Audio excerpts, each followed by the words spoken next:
ধন্যবাদ। গুরু যিশুর নাম থেকে পিতাকে অসংখ্য ধন্যবাদ, গুরু যিশুকে করি অসংখ্য অসংখ্য ধন্যবাদ। আর আমার শিক্ষাগুরু দাদা ভাই দিদি ভাইকে ধন্যবাদ। আর সমস্ত খ্রিস্টের ভাই বোনকে আমার অন্তর থেকে নমস্কার। তো এতক্ষণ কি সুন্দর সুন্দর বাক্য শুনলাম, বাক্য আর সঙ্গে বিশ্বাস। বিশ্বাস হচ্ছে শক্তি, শক্তি না যদি থাকে আমি বিশ্বাস করতে পারবো না। শক্তি আর এই বিশ্বাস তাও কিন্তু ঈশ্বর প্রদত্ত। যেমন বাক্যে বলা আছে যে আমি মনোনীত না করলে কেউ এই মণ্ডলীর মধ্যে আসতে পারবে না, তেমনি বিশ্বাসও ঈশ্বর সবাইকে সমান দেয়নি। যে যেমন ব্যক্তি অনুসারে কিন্তু বিশ্বাস দিচ্ছে, তবে সেই বিশ্বাসটাকে যেন আমরা কি দৃঢ়ভাবে যেন ধরে রাখতে পারি।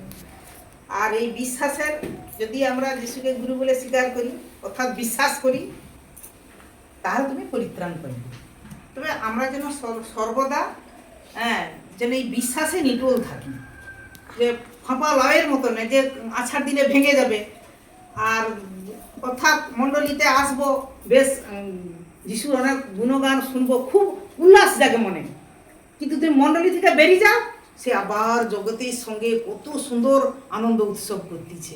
যে আমাদের বিশ্বাসটা যেন সেরকম না হয়। যত তাড়নার মধ্যে থাকি না কেন, আর লোক ইনসাল্ট করে রাস্তাঘাটে, আজকে যেমন লাটো দিয়ে আমি আসতে দিতে হয়তো ওই তো তানে চলে যায়, যে এইগুলাকে যেন আমরা কর্ণপাত না করি।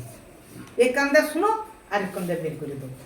আমরা রাস্তার মানুষ, রাস্তা দিয়ে সোজা পথে পিতার কাছকে আসবো, পিতার কাজ থেকে আবার বাড়ি যাবো। কি আত্মাকে তেজি করব, আর ঈশ্বরের যে বাক্য শুনবো সেগুলোকে আমরা গ্রহণ করব এবং তদ অনুসারে চলতে থাকবো আর প্রার্থনায় রত থাকবো।